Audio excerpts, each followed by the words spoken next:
Hi guys, it's Aoife from Words of Clover and I'm here with a very exciting video for you on St. Patrick's Day. So first of all, I want to wish everyone a happy St. Patrick's Day. I know it's not the normal way we would celebrate. We would normally celebrate with going out with friends or seeing the parade, and this year, obviously, it's the same as last year, we are stuck at home. Hopefully this video serves as just celebrating something Irish today, and I have the help of some amazing booktubers, all of whom are Irish as well, to help celebrate Ireland and Irish writers today. So in this video, a bunch of Irish booktubers, including myself, are going to be recommending some favourite Irish books and authors that they think that you should read. And I'm going to be starting off this video with a book that has been my favourite since last year when I read it, and I think anyone who's been on this channel a while will know exactly what book I'm going to be talking about, and that is of course A Ghost in the Throat by Darina Griffith. This is a book I want to recommend to people because I think not only is it just a very unique book in the way it is written, it is kind of part memoir, part historical fiction. It is also just an amazing look at Darina Griffith's life in terms of her identity as a woman and as a mother,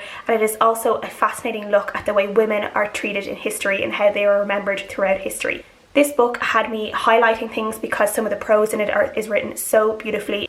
It is such a gorgeous book. There's parts of it that feel like pure poetry. Darina Griffith is also a poet and she does have a poetry collection coming out this year too. But this is a book that I think I will resonate with differently every single time I read it. I think I will get something new every time I read it, and it's one that I look forward to rereading in the future. I highly recommend people read this. Not only, as I said, is it a gorgeous book, but this paperback edition of it as well is just really lovely. It is floppy, it has kind of a soft matte cover, and yeah, I definitely recommend people getting it for your shelves because it is lovely to look at and it's also a lovely book. Corja is Mr. Kevin and I am from the channel Irish Reader, and I'm here to recommend an Irish book that I personally love that I would love to recommend to all of you guys. So the book that I have chosen is The Falling in Love Montage by Keira Smith. Now this is a book that I found very cute, and when I read it, I didn't actually originally know it was set in Ireland. So imagine my surprise when I'm reading this and the main character starts talking about her leaving cert, and I was like, oh, I know what the leaving cert is. I immediately just got sucked in because the main character was talking about the struggles of the leaving cert, and if you're Irish, you know that struggle. But anyways, this book follows our main character named Ciara, who is just after going through a breakup, and she goes to this party one night and she meets a girl there named Ruby, and they start to like form a connection and they have like a little meet cute moment, and from there we find out that Ruby is actually staying with her cousins for the summer in Ireland, and she's originally from England, so at the end of the summer she will be going back home to England. And because Ciara is just after getting out of a serious relationship, she doesn't want a new serious relationship with anyone. She kind of just wants a fling, like a summer romance, and that's what her and Ruby agree to have. They agree that they're going to just have the falling in love montage because Ruby loves rom-com movies and she loves the moments in a rom-com where the two love interests go through like all of the dates and all of the moments that happens to when they fall in love. So they agree over the summer they're only going to have that, and then by the end of the summer when Ruby has to go back, they're just going to call it quits and leave it as it is because that's what they agreed to have. Of course, we all know that maybe there's going to be some complications along the way, and maybe when it comes to the time when they have to say goodbye, maybe neither of them want to say goodbye. Who knows? You'll have to read it to find out. What is not to love? There's a female-female romance. It's set in the summer with all of these meet cute moments, and it just makes you happy, makes you smile, makes you fall in love with the two characters being in love, and I would just really highly recommend it, and it's one of my favourite books that are set in Ireland, and yeah, I would just really recommend it. Deirdre Purcell is Misha Emma August Inish be me kind fwy an leabhar Gaeilge. Hey everyone, my name is Emma from the channel Perfect Paperbacks on YouTube and Instagram.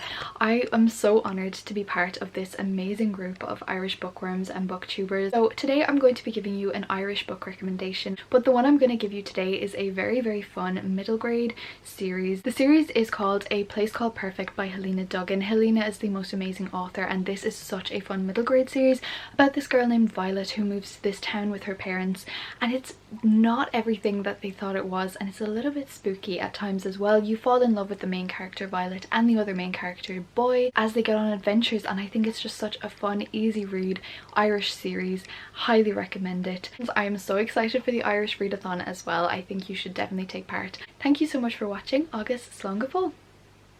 Hello, I'm Elaine from the channel Elaine Helen, and I'm going to talk to you about my favourite Irish book, which is Falling for a Dancer by Deirdre Purcell.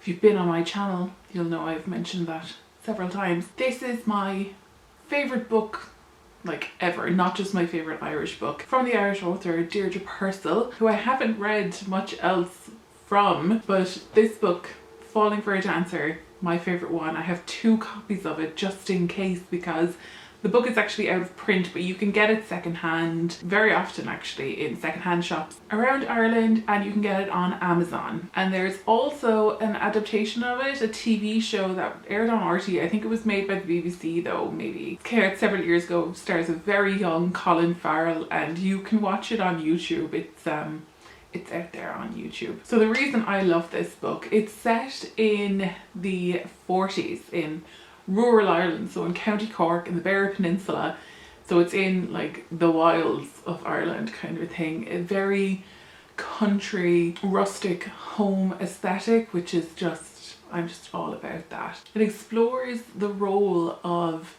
a woman in the home and as a wife and mother, and then who she is to herself and who she wants to be. So that is my favourite Irish book, Falling for a Dancer by Deirdre Purcell.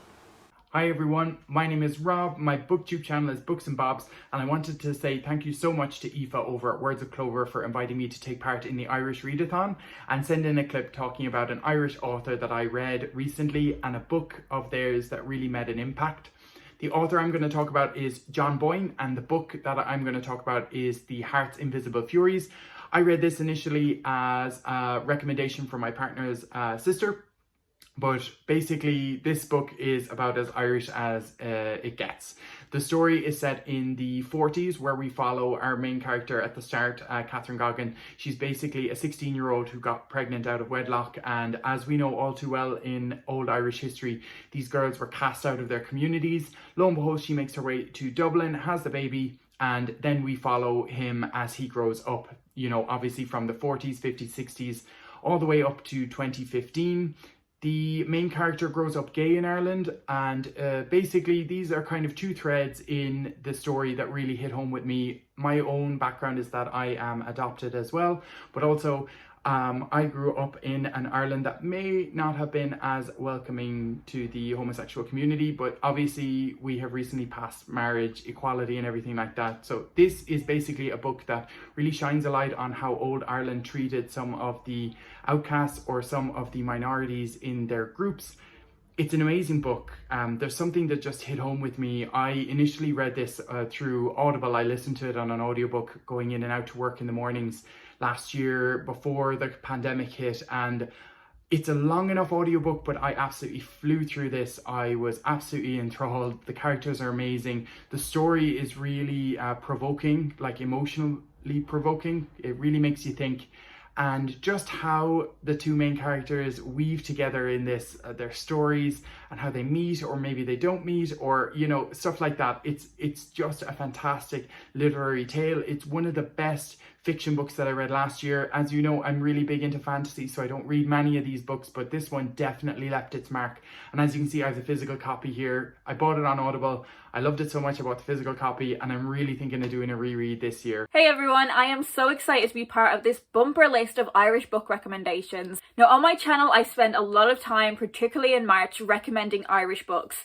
But there is one book that I wanted to talk about that I haven't spoken about in quite a while, and that is A Place Called Perfect by Helena Duggan. This is the first book in a middle grade series. The author comes from County Kilkenny, and this book is about a very strange town, and we see it from Violet's perspective. She is a young girl who, with her family, moves to this town called Perfect, where everyone seems to be constantly on their best behaviour, and everyone has to wear glasses to stop themselves from going blind. Violet quickly discovers that this town is very strange, and then her father goes missing. She then meets another character named Boy, and we see from his perspective. In the second book, The Trouble with Perfect, we realise that Violet's dad isn't the only one that has gone missing. This is such a creepy middle grade series that feels like a melting pot between Coraline and A Series of Unfortunate Events and Alice's Adventures in Wonderland. It feels a bit like a Tim Burton film. If you are into middle grade fantasy, I would really recommend this series. Hello, my name is Ciara from Saz Books. On YouTube, on Instagram, it's Saz Books everywhere really. One of my favourite Irish story or book has to be Oisin, a Dear na Nog. I did not willingly read this as this was like compulsory for the Leaving Cert, but I nevertheless really enjoyed it. I really like the premise, the magical element to it. I will get out my notes to give you more of an extensive analysis, short analysis on what it's about. I do not have the book because book rental scheme, we gotta love it. Oisin na dTír na nÓg is a scale Baelodish, which means it's a folklore story which has so many magical fairy tale elements to it, which is why I enjoyed it so much. There's this place in Ireland called Tír na nÓg, and the people of Ireland think it's such a magical, beautiful area. Two main characters and even Oisin. He was having a little stroll on her horse and she came upon Oisin. Oisin fell mad in love with her and she told him, let's go to Tír na nÓg. Everyone's always young, there's no sickness there, no one dies there. It's basically a perfect place. He lives there, he has children, he has a great time. He was lonely, he wanted to meet his friends and his family again. If he stepped back in Ireland, he would be really old. Of course, Oisin being very smart and taking this advice into consideration, he put his foot back in Ireland. In fairness, he was helping people, but he stepped back in Ireland and he immediately got really old again. So if you think about it, it's actually quite a sad story. I think the main character, Oisin, is really relatable too. He loves his family and his friends really dearly, and when he's given the opportunity for something which seems absolutely amazing, he takes it, which an ordinary person would do. Fecamid Braun agus Uignis. I think this story is just really amazing and really magical, and it's one that a lot of people should read. If you're in Ireland, you probably have to read it. I have my extensive notes, so I hope this persuaded you to read it, or if you're in Ireland, I hope this showed you that you should read it again with different eyes, maybe more appreciative eyes, because it is a really good story and it's really interesting. Hope you enjoyed. Hi, my name is Clara and I am an Irish booktuber. My channel is called Clarification, and my favourite Irish author is Marita Conlon-McKenna, and she is the author of Under the Hawthorn, that particular series. That series holds a huge nostalgic feeling for me. I remember reading it in primary school. It was part of the Irish curriculum. I'm sure a lot of Irish people can relate to reading this particular book, but I was so inspired by her writing that I went on and I read all the rest of her books, and they do stand the test of time. I've reread them recently, and her way of conveying quite harrowing details of the Irish famine in such an accessible way for her readers, especially those that are quite young, is quite astounding. I've also read one of her adult books, which is The Matchmaker, and it's such a cozy, lovely read, and I really enjoy her as an author, and I'm excited to go on and read further. Hiya, I'm Roya from the channel Orgies Devilship, and over there I tend to read a lot of classics and horror with a focus on gothic horror because it's one of my all-time favourite genres. So to keep in line with all that, I'd have to say that my favourite Irish book that I've read so far has definitely been Dracula by Bram Stoker. So this was first published in 1897, and though it's not the first vampire novel ever written, it's definitely the book that solidified the vampire trope as we know it today.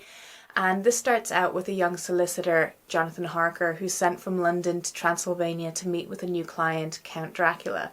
Now, Count Dracula is planning to move to London himself, so he needs Jonathan in order to get his affairs in order. And you know how difficult it is moving, let alone moving to a different country. Jonathan's got his work cut out for him. But once he gets there, he realises that maybe this Count Dracula isn't really who he says he is, that there's some sort of weird atmosphere in the castle, and he just feels like there's something else happening within the castle walls. So he goes off to explore this, and ultimately he doesn't have a great time with it. So this book is written in an epistolary format, which means that it's just journal entries and letters, and I think this works really well for it because you get different characters' perspectives, not just in general but on Count Dracula, but you also are able to follow Count Dracula on his voyage to London. So when I read this, I'd been procrastinating on reading it for years because I get really in my head about reading certain classics. I just feel like they're going to be too difficult. I'm not going to be able to comprehend them. I'm not going to be able to understand the language that's used in them. But honestly, I can't recommend this enough because this was everything I didn't think it was going to be. It was so much fun. And I think that's the main thing to me that I came away with it, is that you can read classics for fun. This was thoroughly enjoyable. There's moments in it that are quite satirical. There are moments that are kind of campy, and it just does not read like an old stuffy classic whatsoever. So if you've got this on your bookshelf and you've been putting it off like I did, pick it up. Don't save it for the spooky season, just pick it up now and get going with it, because it is absolutely brilliant. It is so much fun, and I have to say it's so satisfying being able to read the really iconic lines that we all know through pop culture. There's something just really nice about reading them in their original form. So I can't recommend this enough. But you know, if this isn't for you, then it's not for you. But hopefully you found some other books that you can get your teeth into in this video. And I just want to say thank you to Aoife for reaching out to me and letting me be a part of this collaboration. I really appreciate it. See yous, lads. Hello, I am Aoife from Pretty Purple Polka Dots, and Aoife from Words of Clover asked me if I would come on and tell you about one of my favourite books written by an Irish author that I read when I was younger. When you think of an Irish children's historical fiction book, your mind kind of inescapably goes to the Children of the Famine series. So you're talking about the Under the Hawthorn Tree books. But for me, there was another book series that I absolutely loved. That was a kind of historical fiction book and was written about a family who are very down on their luck, don't have a lot of money, and need to do things to survive the time. Pretty much the same as what Peggy and Eilidh and Michael would have done at the time of the famine. This one we're going forward about 50 years to the 1890s, and this is The Hiring Fair by Elizabeth O'Hara. In this book, we're following Katie and Sally, who are sisters whose father has died in a drowning accident, and they, to send money back to their mother and younger siblings, need to go and work as scullery maids for the local landowners. I absolutely loved reading this when I was younger because Sally and Katie were roughly the same age as I was. I think Sally was 13 and Katie was 11. And when I first discovered this book, I was like 9 or 10 or so. I also brought it into school with me to, I think when I was in 4th or 5th class, my teacher read it out to the class and everybody was coming up to me asking, do you have the second book of this? Because this is great. There are some scenes that kind of stick out to me still, and it's been maybe 20 years since I've actually read the book, but there are scenes that still stand out to me in my mind, such as when you discover that their father has died in this drowning accident, and what the hiring fair, where these girls were brought to the market square of the town to kind of be sold off to the local landowners and the well-to-do people of the community. There's so much about this book that I love. I genuinely haven't read that in about the 20 years that I've just said, but it is definitely time for me to reread it, and it is definitely time for you to go out and find it. Hi, I'm Rebecca from Rebecca Books on YouTube. I'm Northern Irish, I'm from Belfast, and my favourite Irish book has to be Hamnet by Maggie O'Farrell. Although Maggie O'Farrell did live in England for a lot of her life, she is Irish. I think you can quite tell that by the name, but Hamnet's about the death of Shakespeare's son, and basically an argument about how the death of Hamnet most likely influenced the really famous tragedy Hamlet, and it explores some quotations from the play, and it just goes through little Hamnet's young life until he passes away. That's in the synopsis, so it's not a spoiler, but I absolutely love that book. It's one of my favourite books of all time now. I read it last year, it's new, so 100% go and get yourself that book and go and enjoy Hamnet, because it's both a stunning book it's on the outside and the inside. Hi everyone, my name is also Aoife, there are loads of us here in Ireland, and I am the bookish actor. I started my YouTube channel a couple months ago, so I'm still like a YouTube baby, but I make videos about books and I want to make more videos about like acting, theatre, film, and some lifestyle stuff as well thrown in there. So to stay on brand, I'm going to recommend to you an Irish play. And I had a very hard time deciding this because we have such a rich culture of theatre in Ireland, and some of the greatest playwrights in the entire world have come from here, like Samuel Beckett, Oscar Wilde, Marina Carr, Frank McGuinness, you know, just to name a few. But the one that I decided on technically isn't written by an Irish person, but it is set in Ireland and has Irish characters. So I asked Aoife if it counts and she said it did. And that is The Lieutenant of Inishmore by Martin McDonagh. Now Martin McDonagh, both of his parents were Irish, and he grew up in the UK, but he spent his summers in Galway. So he spent a lot of time in Ireland, and you can really tell that he has such a good grasp of Irish people and like our ways and just the absurdity about certain Irish isms. If you're not really into theatre, you probably recognise him from his films. He wrote and directed In Bruges, Seven Psychopaths, and 3 Billboards Outside Ebbing, Missouri. So he is quite well known in the film world as well, but he started off in theatre, and I love his theatre. This is my favourite, I think. I went to see it recently. I think I went to see it just before all of the pandemic stuff hit last year. It was one of the last things I did. I went to see it in the Gaiety in Dublin, and actually, Boy of the Minute, Paul Mescal, was playing Mad Pork in it. So I'm just going to read the blurb on the back for you because it's so hard to describe, and you'll see what I mean now. So this is the best way that I can do it. Who knocked Mad Pork's cat over on a lonely road on the island of Inishmore, and was it an accident? You'll want to know when he gets back from a stint of torture and ship-chop bombing in Northern Ireland. He loves his cat more than life itself. So it is just the most ridiculous, absurd, hilarious play, and I think it perfectly captures Irish humour, and I find that is very hard to do. So I really recommend this, especially if you like that kind of humour. I think you'll really, really enjoy this. Thanks for listening, guys. My name is Elaine, and I am a YouTuber who lives in Dublin, and I am very excited that I was invited to take part in this video for the Irish Readathon 2021.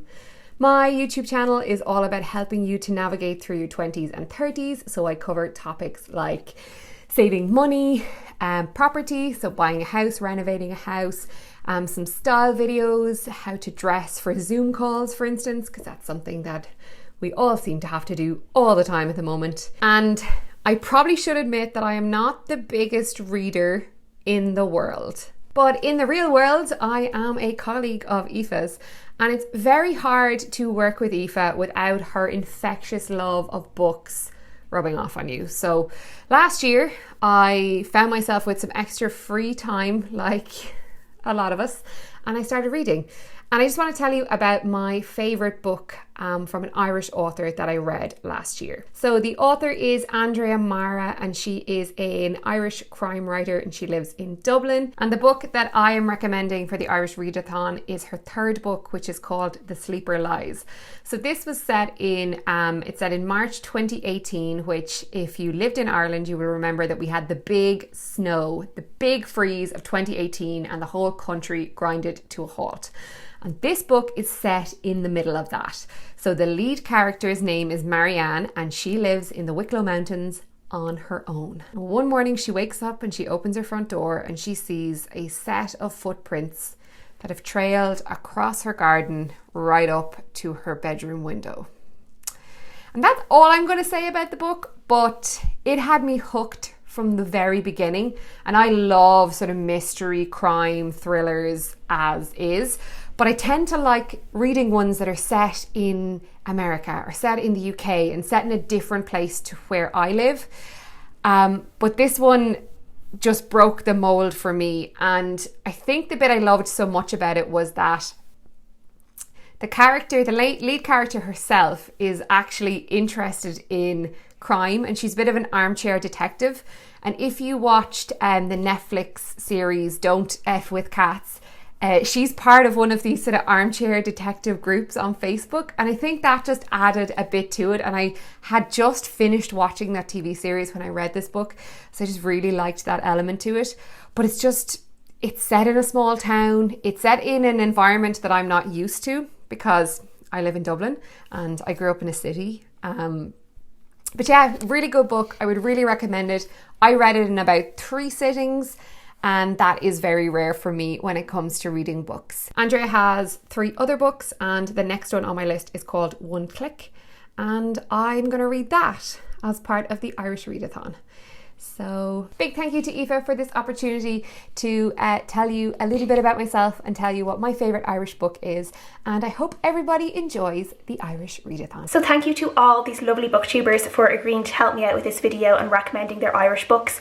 I would love to know if you guys have read any of these books. If there are any Irish viewers out there, what Irish books would you recommend for people to read? And I hope everyone has a lovely and safe St. Patrick's Day. Slán!